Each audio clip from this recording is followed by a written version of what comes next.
these cases of chronic inflammatory patterns with an uncleared etiology, I suggest a short experiment.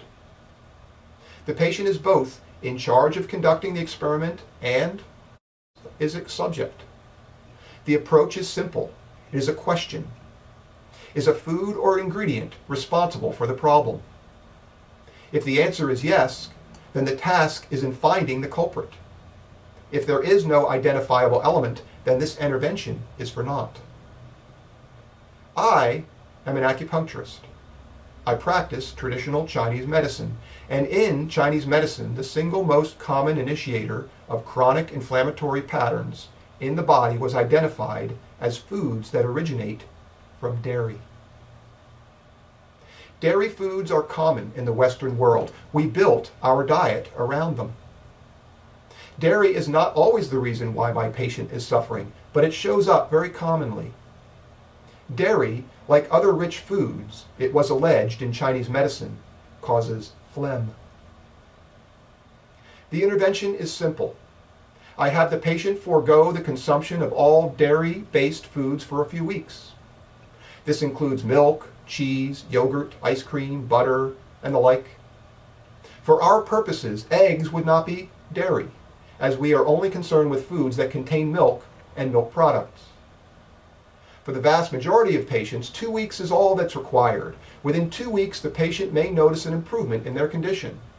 If that improvement is dramatic, I suggest the patient continue with the experiment for another week or two. If the patient is finding that the avoidance of the food coincides with an improvement in their symptoms, then another intervention is possible. The patient can set aside one day where they consume a whole bunch of dairy foods, all in one day. It is a test that they conduct on themselves. If they feel much better after a couple weeks of being off the food and then notice that their symptoms return precipitously when they return to consuming it, they now have discovered cause and effect. They are now aware of the reason why their immune system is not functioning properly and are now in control of that process. If they continue to consume the offending food, they can assume that they will continue to experience greater levels of symptomology. If they are able to correctly identify and avoid their trigger, they can expect remission. Unfortunately, not every patient is reacting to the same ingredient. There is quite a bit of variation from one individual to another. Dairy is the most common culprit. Westerners consume a lot of it, almost every day. Unfortunately, other, similar rather bulky molecules appear in common foods and associate with similar ill effects. Gluten comes up. Immune systems tend to not like it. For some, it wreaks havoc. Gluten is the protein found in wheat, barley, and rye. It is a common ingredient and useful for formulating processed foods.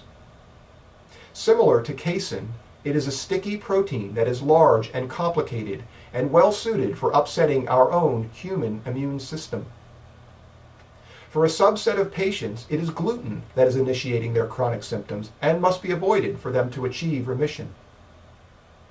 Casein and gluten may be the most common culprits in these cases, but there are others. Almost any food, ingredient, medication, or supplement can influence the immune system to malfunction. I know of no test that is reliable. I know of no method by which the potential culprit can be identified other than through trial and error. What makes this approach difficult is that it is up to the patient to figure things out. We are only here to help them on their path with information, advice, and encouragement. Nightshade vegetables have been identified. The nightshade vegetables are some of our most common. They all derive from the same plant family and contain nutrients that have the potential for creating symptoms. Nightshade vegetables include all potatoes, tomatoes, eggplant, and peppers. They also include tobacco, goji berries, and tomatillo. For some sufferers, these are driving their symptoms. They need to avoid all of the foods in this family in order to achieve remission.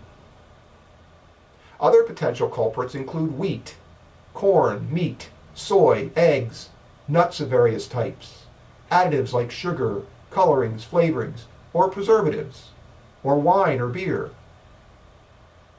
This can get complicated. No one can easily avoid all of these potential culprits. Not all at the same time. So how does one proceed? The approach is variable, and the patient may choose.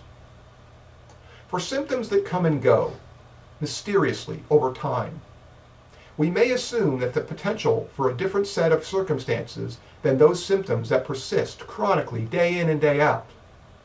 If the patient suffers for a while and then does not, only to find themselves suffering again later for no known reason, we might assume that the potential culprit is something they are consuming relatively rarely. Patients commonly describe their experience with their symptoms as a result of stress, even though they tell me, frankly, I don't feel stressed. They may claim that the weather is responsible for increased symptoms, even though it doesn't match our sunny or rainy days, or movements in barometric pressure. The patient claims to have identified stress or the weather, but they were unaware that it could have been the tomato sauce they ate that is causing their symptoms to explode the next morning. In some cases, symptoms are constant and drastic. The patient needs immediate relief. They are highly motivated to try the quickest and most aggressive intervention. This population may wish to forego many of their common dietary staples. For the patient that experiences consistent symptoms on a regular basis, it might make sense to avoid all of the common triggers in order to determine if any are responsible for their plight. Maybe they choose, at the same time, to avoid consuming dairy, gluten, corn, soy, sugar, and eggs. If this patient experiences dramatic improvement as a result of their intervention, they may remain ignorant as to the exact reason of their malfunctioning system, but they can be happy to experience relief. They might not know exactly why, but as they slowly, over time, add foods back, one by one, waiting to see if their system reacts, they will find the potential culprit. If the patient experiences symptoms that come and go, maybe week to week or even more rarely, they could start a food diary. This approach has the patient track all food consumption alongside their experience of symptoms. In some cases, they are able to stumble on a correlation that continued experimentation may or may not prove to be causal. In other words, just because a patient might have a flare-up of symptoms that appear to associate with a consumption or a food or an ingredient does not mean that we are certain that it is causal. The best way to determine that is complete avoidance for a period of time, followed by a test in order to determine with a great degree of reliability if it is truly linked. So, this is my big secret. No longer a secret, hopefully a strategy. I have no idea how many individuals suffer as a result of exposure to a food ingredient. In my practice, I have seen wonderful remissions of everything, from extremely serious and debilitating illnesses to symptoms that were merely nuisances. Patients may have suffered for many decades, treating with medications, only to find remission as a relatively simple lifestyle adjustment. This is my motivation. I do not know you, but I want to try and help. I want nothing in return. It is my hope that this presentation will aid some viewers in improving their lives. I consider pain and suffering to be my own enemies in this world, and this is my way of how I do battle. My name is Justin Bean.